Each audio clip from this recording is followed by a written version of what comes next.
All right, so we're back for another deep dive. And this time, well, we're heading over to the basketball court. Fantasy basketball, that is. Fantasy basketball. Yeah. We're talking about the Brooklyn Fantasy Basketball Association, the BFBA, for those in the know. Okay, got it. And let me tell you, things are already heating up, even though it's only week 1. I mean, we've got Cinderella stories, nail biters, and maybe even some early glimpses of who could be this season's champion. We're not just going to be looking at scores, though. We're diving deep, looking for trends, trying to figure out what it all means for the rest of the season. Oh, so we're going beyond the box score. Exactly. So kind of like getting into the strategy, like we're in the coach's huddle, breaking down plays and predicting what moves they might make next. Yeah, exactly. Love that analogy. Okay, so first things first, let's do a quick recap of the draft. The BFBA just kicked off its 11th season with a draft. Let me tell you, it was a wild one. Tons of twists and turns, more than a point guard weaving through defenders. Oh, I can imagine. And a huge shout out to Tim Scholes for hosting, by the way. Yeah. The new BFBA complex is seriously impressive. Great energy, the whole thing. Now, remember Travis Mayfield? Travis Mayfield. Remind me. Owner of the DC Hustlers, right? Oh, yeah.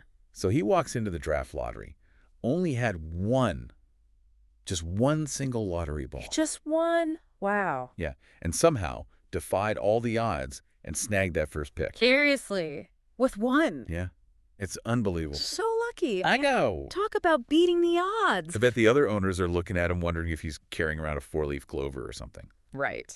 Valerie, owner of Vilar Morgulis, got the second pick, and then Donald, who owns Brooklyn No One Survives, landed the third. And get this, all 3 of them, just like Travis, they each only had one lottery ball. Wow. It's wild, right? That's what's so crazy about the lottery. It just throws everyone's plans out the window. You could have a whole strategy set up, but then boom, it all comes down to luck. So it really makes you wonder, is Mayfield going to play it safe with that first pick?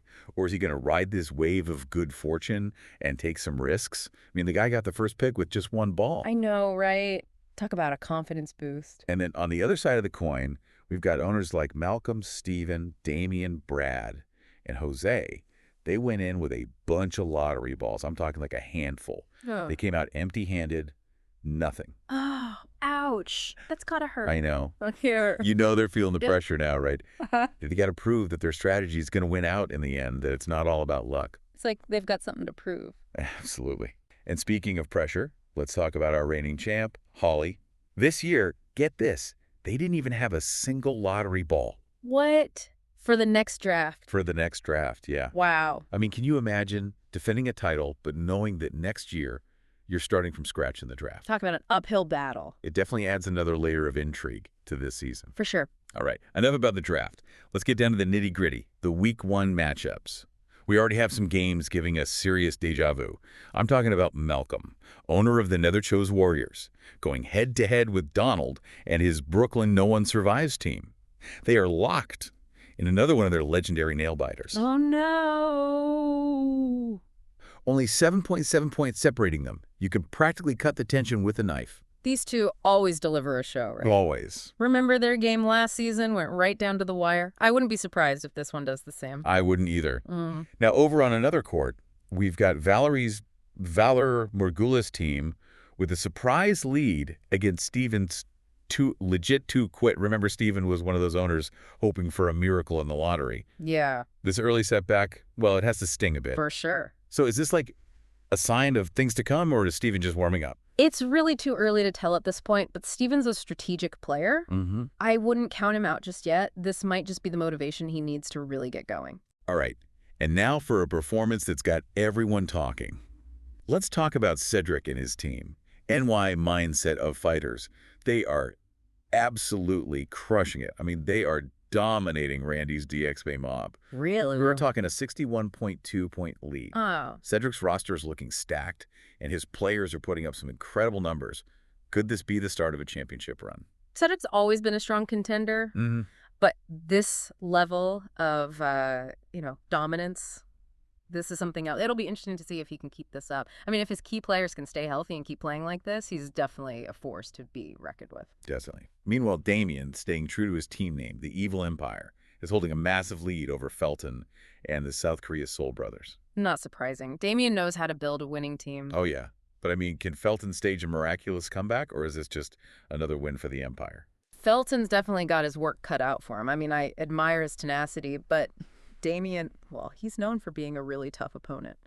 It'll be interesting to see if Felton can shake things up and close that gap. Absolutely. Now, how about a matchup that's closer than a last-second shot? Brad's Beaufort Bombers are trailing Kyle's Trader Danny by just 13.5 points. This could be the game that keeps us on the edge of our seats all week. Oh, absolutely. This one has nail-biter written all over it. It all comes down to who can make the right moves in the next few days. Every play is going to count. And finally, we can't forget about our reigning champion, Holly. Their team, Brooklyn Stoop Kids, is only slightly ahead of Jose's Shake and Bake 2.0. So the question is this the dreaded championship hangover, or is Holly just biding their time, waiting to unleash their strategy? Well, Holly's not new to this. They've got experience. Yeah. I wouldn't jump to conclusions yet. They know how to handle pressure, and I'm sure they've got a plan. This might be the calm before the storm. You never know. That's right.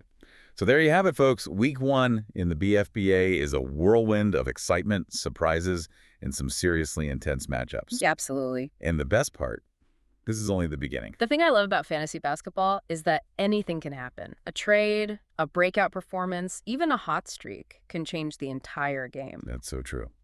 And that brings us to something to think about. We've seen a lot of underdog victories in Week 1. So does this mean the competition is getting more even, or is it just early season luck? Guess we'll have to wait and see. Keep your eyes peeled for Week 2. It's going to be wild. Definitely will. Thanks for joining us for another deep dive. We'll see you next time. See ya.